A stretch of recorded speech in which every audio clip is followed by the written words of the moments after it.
Hello student, एनजीआई study centre में आपका एक बार फिर से स्वागत है। मैं तरुण सैनी आज यही चैप्टर लेखन कला और शहरी जीवन का पार्ट 3 लेके आया हूँ। अभी तक हमने पढ़ा था कि मेसोपोटामिया का जो लेखन कला है और उसका विकास कैसे हुआ, ये चीज़ें हम पढ़े थे। अब हम पढ़ेंगे लेखन प्रणाली और उसके साक्षरता के बारे में।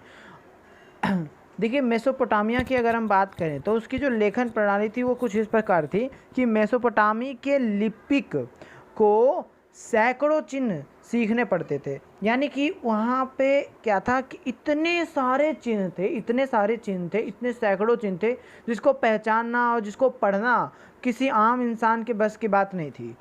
ठीक है, तो वहाँ उसको पढ़ने में बहुत ज़्यादा समस्याएं आती थी। अब अगर हम नेक्स्ट की बात करें तो गीली पट्टी पर सूखने से पहले लिखना होता था। यानी कि जो गीली पट्टी होती थी, मैं आपको बताया ना कि चिकनी मिट्टी को गीला करके उसको आटे जैसा सान के फिर उसके ऊपर दागते थे इस तरीके से कील से उस पर डिज़ाइन, वो जो भी लिपि होती थी उसको हम लिखते थे। तो ये जो गीली मिट्टी होती थी उसको लिख करके उस पर और उसको सुखा दिया जाता था। ये बहुत ही ज़्यादा महत्वपूर्ण माना जाता था। इस लिपि को और इस लिखने के तरीके को बहुत ज़्यादा महत्वपूर्ण माना जाता था। और उस समय की जो लेखन प्रणाली थी वो इतनी हार्ड थी लिखने के मामले में, क्योंकि इतनी सारी लिपि हुआ करती थी, किसी को पता नहीं चलता था कि उसमें क्या लिखा जाए। मतलब और इतनी सारी लिपि में पहचानना, उसको पढ़ना कितना ज़्यादा समस्या उत्पन्न होता होगा।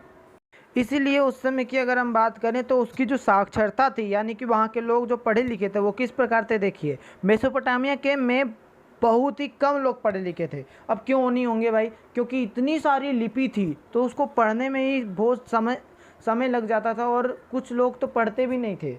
ठीक है, और अधिकतर जो राजा हुआ करते थे वो बोलकर पत्र मतलब अधिकतर जो राजा को बोलकर पत्र सुनाया जाता था, क्योंकि राजा खुद पढ़े लिखे नहीं होते थे। और जो राजा थोड़ा भी पढ़ लिख लेते थे वो अपने आप को महान समझते थे, बहुत ज़्यादा महान।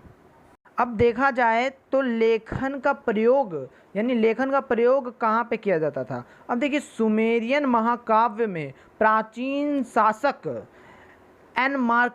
एनमार्कर के बारे में लिखा गया। ठीक है ना, जो प्राचीन जो शासक हुआ करते थे सुमेरियन महाकाव्य में, प्राचीन शासक जो थे एनमार्कर्स, उसके बारे में लिखा गया था। मतलब इस तरीके से लेखन का प्रयोग करते थे। अगर उस दूसरी बात करें तो उरक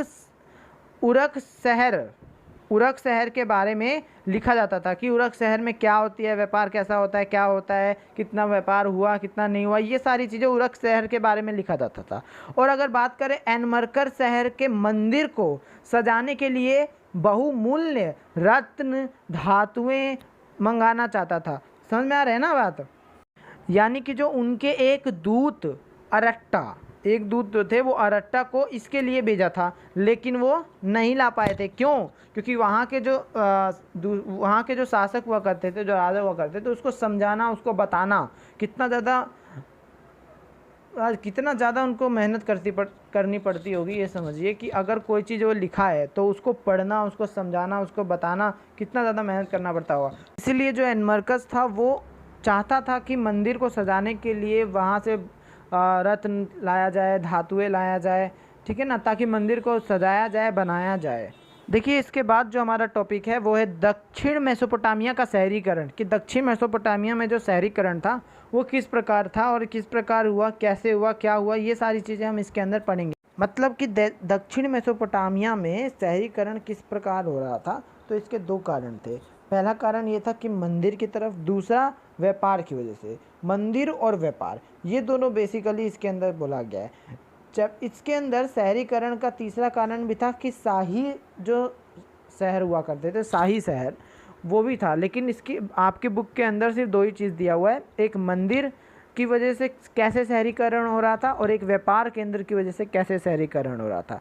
अब देखिए, अगर मैं बात करता हूँ मंदिर की वजह से, तो इससे पहले अगर मैं बताऊं तो इसमें दिए देखिए, लगभग 5000 ईसा पूर्व से दक्षिण मेसोपोटामिया में बस्तियों का विकास हो रहा था। 5000 ईसा पूर्व से मेसोपोटामिया में बस्तियों का विकास हो रहा था लगभग, है ना। तो इन बस्तियों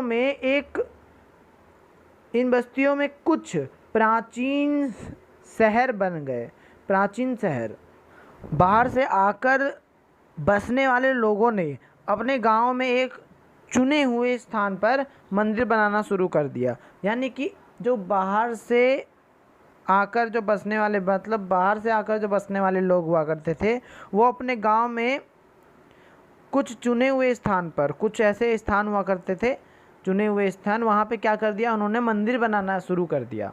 ठीक है। सबसे पहला मंदिर जो था, सबसे पहला मंदिर एक छोटा सा देवालय था जो कि कच्ची ईंटों का बना था। अब देखिए मंदिर का जो आकार था ना, वो धीरे धीरे बढ़ रहा था। अब क्यों बढ़ रहा था?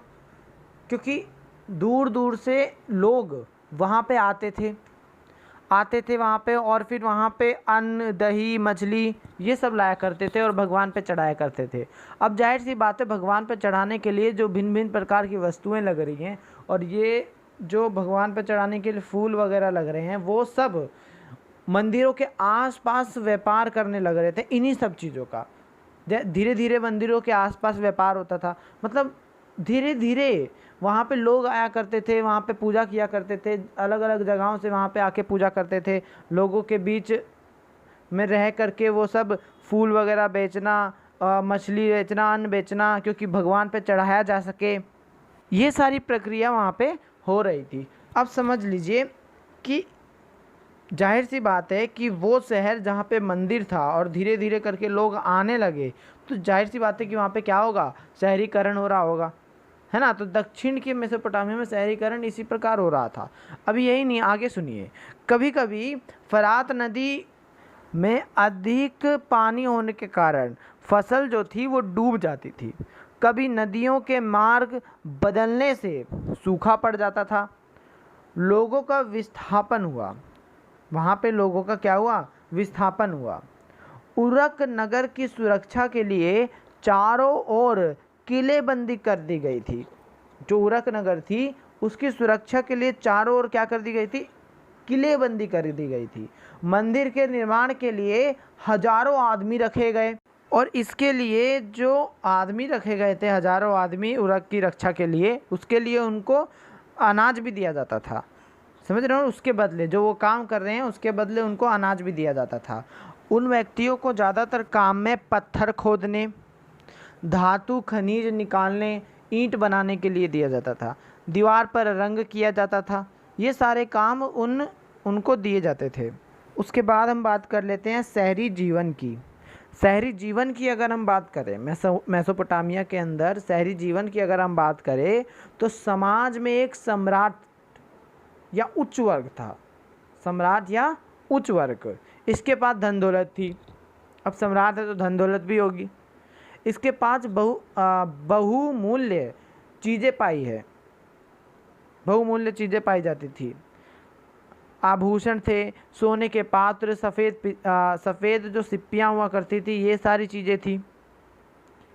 और ये सब चीज़ जो मैं आपको बता रहा हूँ, ये राजा रानियों के कब्रों में से, यानी जो राजा रानी के कब्र हुआ करते थे उसमें से प्राप्त हुई थी। और जो मेसोपोटामिया था वो एकल परिवार को सदस्य मानता था।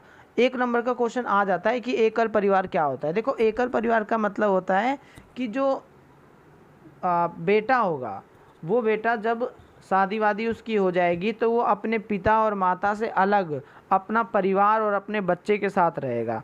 मतलब कि एक पिता, एक माता, दो बच्चे, यही चार की जो फैमिली रहेगी, इसको हम बोलते हैं एकल परिवार, जो अपने माता पिता से दूर, ठीक है, और अपने दादा दादी जो हुआ करते थे उन सब से दूर एकल परिवार, अपना परिवार। एक व्यक्ति होगा, उसके दो बच्चे होंगे, तो इनको बोलते हैं एकल परिवार।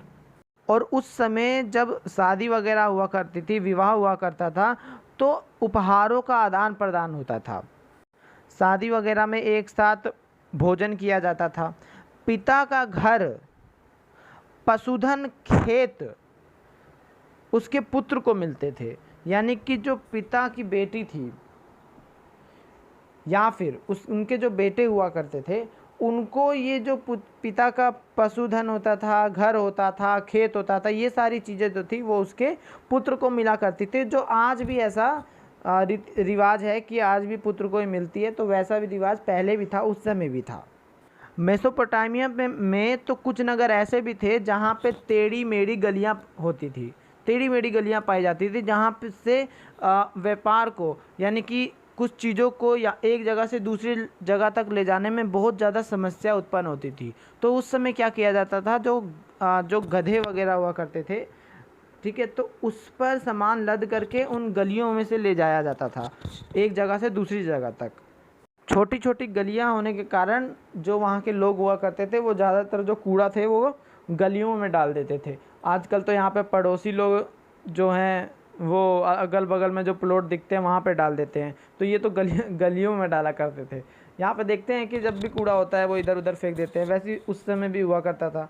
घरों में जो घरों के बारे में अंधविश्वास था कि यहाँ पे घर नहीं ऐसे बनाओ, जैसे आज हम देखते हैं कि इस तरफ मत सो, उस तरफ सो, बेड को इधर मत करो, वैसे करो तो ज़्यादा अच्छा रहता है। वैसे ही उस समय घरों के ऊपर भी अंधविश्वास था कि घर को इस तरफ से नहीं, सामने जो है वो धूप आना चाहिए, सूरज की परछाई आनी चाहिए, ये शुभ माना जाता है, अच्छा माना जाता है। तो ये सारी चीज़ें थी। तो ये थी मेसोपोटामिया की शहरी जीवन, कि वहाँ की जो शहरी जीवन हुआ करती थी, लोग कैसे अपना जीवन व्यतीत करते थे, शहर की जो जीवन थी वो कैसी होती थी, ये सारी चीज़ें अभी हमने पढ़ा।